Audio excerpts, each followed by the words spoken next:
बिस्मिल्लाहिर्रहमानिर्रहीम।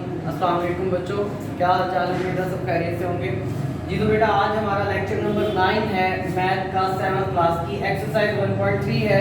Question number हमारा 4 जो है वो चल रहा था और 4 क्वेश्चन दोबारा रिपीट कर रहा हूँ मैं।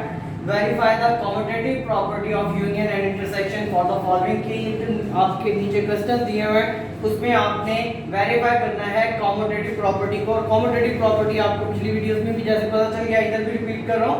कम्यूटेटिव प्रॉपर्टी होती है, अगर यूनियन की रिस्पेक्ट से देखें तो डी यूनियन ई इक्वल होना चाहिए ई यूनियन डी के, और अगर इंटरसेक्शन के रिस्पेक्ट से देखा जाए तो डी इंटरसेक्शन ई इक्वल होना चाहिए ई इंटरसेक्शन डी के। तो इस क्वेश्चन में मैंने दोनों तरह से ही दोनों ही पार्ट यहाँ पर कर दिए हैं, क्योंकि पिछली वीडियो से कुछ बच्चों ने जो है वो एतराज किया था कि सर दोनों पार्ट करके दें। तो देखें हमारे पास सेट उन्होंने दिए हुए हैं, यहाँ पर आपको गिवन है डी सेट जो है वो इक्वल है, होल नंबर्स का सेट है बेटा, ये 0 से स्टार्ट हो रहा है, जा रहा है 10 100 तक, यानी फर्स्ट 100 होल नंबर सेट जो है इसमें इंक्लूड है। तो उसके बाद जो ई हमारे पास सेट है उसमें इंटीजर्स दिए हुए हैं बेटा -2 -4 -6 -8 -10 एंड -12 तक। तो ये हमारे पास दो सेट्स हैं। इनका अगर हम देखें अगर commutative property with respect to union अगर देखा जाए तो डी यूनियन ई हमने प्रूव करना है कि वो इक्वल होता है ई यूनियन डी के। तो इसका बेटा लेफ्ट हैंड साइड जो है हम ले रहे हैं, जो कि क्या थी डी यूनियन ई है। तो डी यूनियन ये पहले मैंने डी सेट लिख दिया 0 से लेकर 100 तक सो ऑन के साथ, यूनियन हमने सेंटर में लगाया और बाद में जो है वो ई सेट जो गिवन था वो लिख दिया -2 -4 -6 -8 -10 एंड -12। तो बेटा जब इनका यूनियन लिखा तो आपको जैसे पता है यूनियन में क्या करते हैं कि इनके तरतीब के साथ, यानी सबसे पहले दोनों सेट्स में जो छोटा एलिमेंट है वो लिखेंगे, फिर उससे बड़ा उससे बड़ा उससे बड़ा एंड सो ऑन।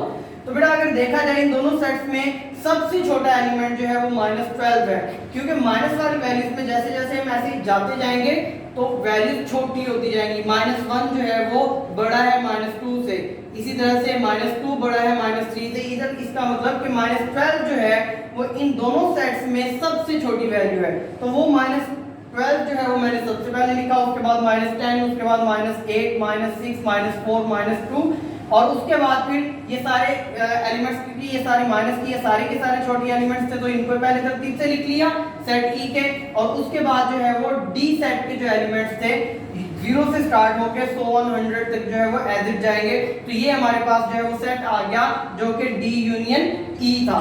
तो ये हमारे पास जो है वो लेफ्ट हैंड साइड थी। आगे राइट हैंड साइड जो है उसको देखते हैं। तो राइट हैंड साइड में करना कुछ भी नहीं है, सिर्फ क्या है ई का सेट जो है वो पहले लिख देना है, यूनियन के बाद जो लास्ट में लिखना है वो डी वाला सेट होगा। तो जब वो मैंने लिख दिए और जब उनकी बेटा यूनियन की तो सेम वही काम रहेगा, कोई भी चेंजिंग नहीं होगी, चाहे पहले जो मर्जी सेट आ जाए। तो बेटा सबसे पहले -12, फिर -10 -8 -6 -4 -2, ये यहाँ तक आ गया। उसके बाद यूनियन के बाद जो है वो डी के सारे एलिमेंट्स जो है वो मैंने 0 से लेकर 100 तक जो है वो लिख दिए। तो ये मेरे पास जो है वो प्रूव हो गया। क्या प्रूफ हो गया? कम्यूटेटिव प्रॉपर्टी थी किसके रिस्पेक्ट से? यूनियन के रिस्पेक्ट से। हैंस प्रूव्ड दैट कि डी यूनियन ई जो है वो इक्वल होगा ई यूनियन डी के। तो ये बेटा हमारे पास जो है वो ए पार्ट हो गया। अब इसके बी पार्ट पर आते हैं। वैल्यूज यही हैं, सेट्स यही हैं, सिर्फ हमारे पास उसकी प्रॉपर्टी कम्यूटेटिव प्रॉपर्टी जो है वो हमने देखनी है विद रिस्पेक्ट टू इंटरसेक्शन। तो देखें डी इंटरसेक्शन ई जो है वो इक्वल होगा ई इंटरसेक्शन डी के। तो इसका लेफ्ट हैंड साइड अगर लें तो लेफ्ट हैंड साइड में अगेन वही काम, सिर्फ यूनियन जैसे हमने यहाँ पर किया था बेटा सेट्स उसी तरह से लिखेंगे, सिर्फ इधर यूनियन था इधर इंटरसेक्शन का साइन लगा देंगे। तो देखिए ये सेट्स मैंने वैसे लिख लिए। अब इंटरसेक्शन क्या होता है कि आपने दोनों सेट्स में जो कॉमन एलिमेंट्स होते हैं उनको निकाल के लिखना होता है, यानी जो दोनों सेट्स में ए में भी हो बी में भी हो, यानी आपके पास जो दो सेट भी हो उन दोनों में हो। तो अगर गौर करें तो यहाँ पर बेटा ये वैल्यू स्टार्ट हो रही है 0 से 100 तक, और ये जो है वो माइनस वाली वैल्यूज है। माइनस वाली सारी वैल्यूज जो है वो 0 से छोटी होती हैं, यानी ऐसा इन दोनों सेट्स में कोई भी एलिमेंट मौजूद नहीं है जो कि कॉमन हो।